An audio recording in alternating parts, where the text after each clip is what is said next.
Sige, sugot ta. Mayong buntag sa tanan. Sa atong mga bisita.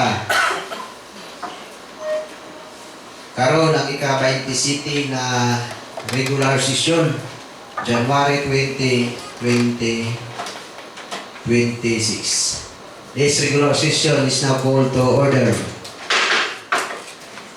Singing of National Anthem, to presentation, invocation and the recitation of Council of Spirit. We would like to request Honorable Paul Sereno to lead. Mga kababayan, ang pambansang awit ng Pilipinas. Hayang magiliw, sa sirananan, alam ng puso, sa hindi mo'y buhay. Lupang bihirang, uyagan ang mahigit, sa manlulupin, di ka masisingil, sa nagalang tulog sa simoy at sa langit ang banggang, ay hinanang tularaw, sa pagkayang minamahal, ang isang nakatawad mo'y tagumpay na naghihinig, ang ituwin na taraw niya kailan pa may nanginginig. Lumalang araw ng maraming pansinta, mo'y langit sa timog. Ang bigaya ng kantay malapit, ang mamatay ng dahil sa'yo.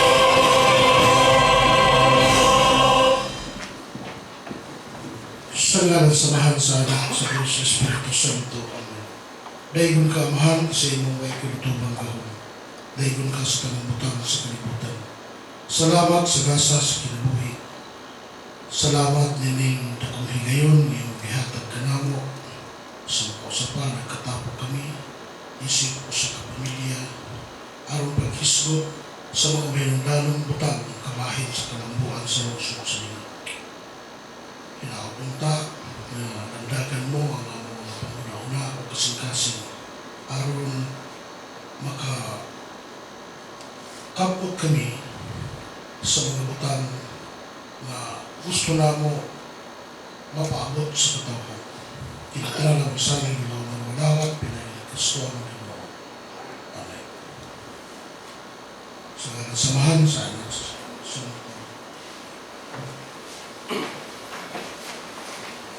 Please raise your right hand. Councilors. I am a Philippine councilor, mandated by law to enact missions and ordinances that redound to the general welfare of my constituents and their pursuits for happiness, peace, and prosperity. I believe in public service above self as the guiding principle of my official acts. And as I tried the pathways of local legislations, may the Almighty guide my mind and heart that I shall be true to my constituent in To my Filipino people. constituent and the Filipino people. I am a Vice Mayor and my covenant with my people is to devote myself to public service by divine providence and by the will of the people. I am mandated to preside over the local legislature that with integrity and statesmanship.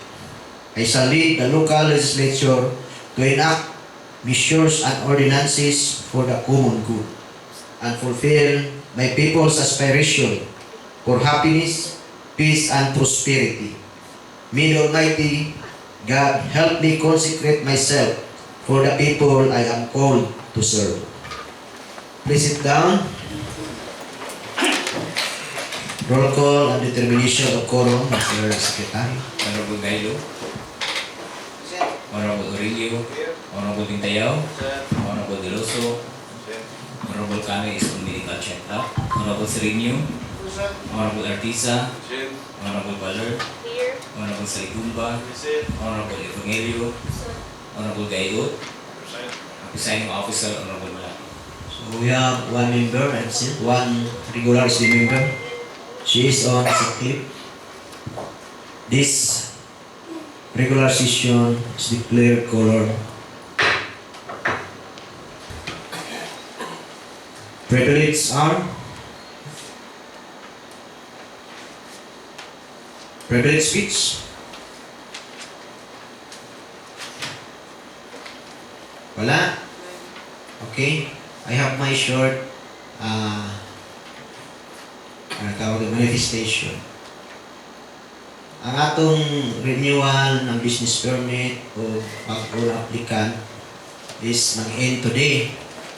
So, I am recommending na mupasa tag resolution extending at least how many days para sa atong mga negosyante na maka-renew o business permit or back-on applicant na wala pa'y penalty.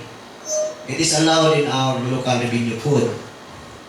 And ikaduha, pabor po ni kay magbarangganihan man ta, barangay-barangay. So ang mga negosyante sa barangay, pag-apply nila, pag-renew nila, dili pa sila maigo sa penalty. So I am requesting anybody to sponsor a resolution. I have a initial draft submitted to Sir Jitro. So si Ways and Means kay trabaho na ni sa Ways and Means para pagpuan og mga revenue kindly sponsor the resolution. So nagka-initial ni istorya ni Treasurer abor siya kay pabor po na kay barangganihan ta. So ang atong date is until mahuman ang barangganihan. So February 28. Sige lang, at ang ano na ito, ilahamang fix na date. Kung na yung otro-otro, wala natin mahimo. So, mo-fix lang ta until February 28 siguro. Kaya February 27 man ang atong last na barangay. I hope the body will agree. Tabang ni sa mga negosyante na ginagawa na negosyante. Thank you. Any privilege speech? Question hour. Reading and referral of proposed measures, petition, letters, and other communications. Yes, Mr. Presiding Officer, first item for referral into decision is a letter from Mr. Demosthenes Perez of Barangay Agrarian Reform Council, Poblacion, requesting the Samanyang Bayan resolution seeking the conduct of Darfield survey and cancellation of agrarian reform beneficiaries as reflected in the collective certificate of land ownership award who are found to be dummy, non-qualified, or not actual occupants in connection with the implementation of the split project. Refer to Committee on Land Use and Legal Matters.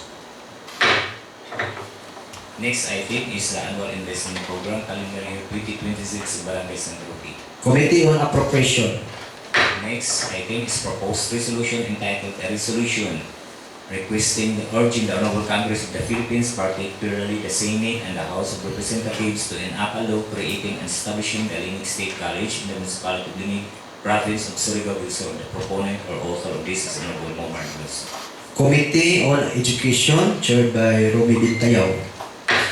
Next item is proposed ordinance number 51 entitled an ordinance establishing and creating a local college in the municipality of Linig to be known as the Linig Sur College, granting its charter and providing funds thereof. The proponent and author of this is our presiding officer, Honorable Anwar Tibalat. Committee on Education. Before we proceed, these two measures, resolution authored by Honorable Momar kindly integrate kung sa maayo ani. Kung sa maayo ani duha ka measures na gikinahanglan para sulbad na to sa education, college concern. Okay, pwede. Joint Committee on Legal Matters and Education. Any concern? Any additional topic to be included?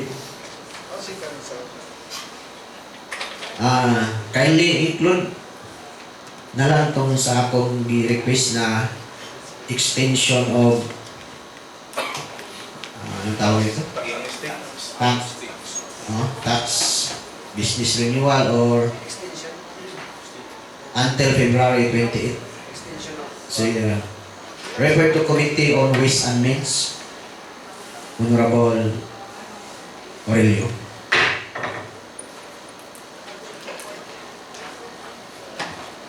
Any other topic? Committee reports.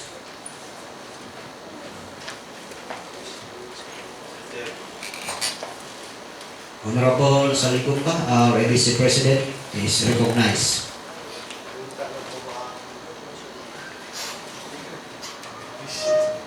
Good morning sa tanan, especially sa nato kaabatan mo na ang SBO at sa ibang muna na SBO o our visitors. Committee on Transportation, Committee Report number 2026-01 dated January 19, 2026. Subject: an ordinance prohibiting the use of modified engine muffler to wear helmet and unveil bonnet and imposing speed limit with the town proper of municipality of Lingig and providing penalties thereof and other purposes. This is proponent by Honorable Montero. Preliminary statement. The subject ordinance was referred to the committee during the 18th regular session held on November 4, 2025. The Measure 6 to address the mounting public complaints regarding excessive noise population caused by motorcycles and other motor vehicles equipped with the Bura-Bura or modified open pipe mufflers. Number 2, findings and observation. After a careful review of the proposed ordinance and consultation with the stakeholders, the PEP, and the municipal traffic management, the committee finds that number 1, excessive noise of modified mufflers is declared a public nuisance as it disturbs the peace and especially during school, business, late hours, and poses health risk to the elderly, infants, students, and the community. Number 2, the proposed noise limit of 99 decibels is consistent with the standards set by the Land Transportation Office and Republic Act number 4136. Number 3, current national laws are often difficult to enforce at the municipal level without a specific local ordinance that empowers the Philippine National Police and local traffic enforcers to confiscate and destroy illegal equipment. Number 4, the municipality has seen a rise in the Bura-Bura modification among youth riders, necessitating a clear deterrent through structured fines and the public destruction of size mufflers. Number 3, recommendations. In view of the foregoing, the committee hereby recommend the inclusion of a provision for a 30-day grace period of public information and voluntary removal before full enforcement begins. To amend the penalty, first offense, from 500 to 1,000 fine and directive to place the muffler with a stock of white aftermarket version. Second offense, 1,000 to 2,000 fine and mandatory confiscation of the modified muffler. Third offense, 2,000 to 2,500 fine, vehicle impoundment, and potential recommendation for driver license suspension.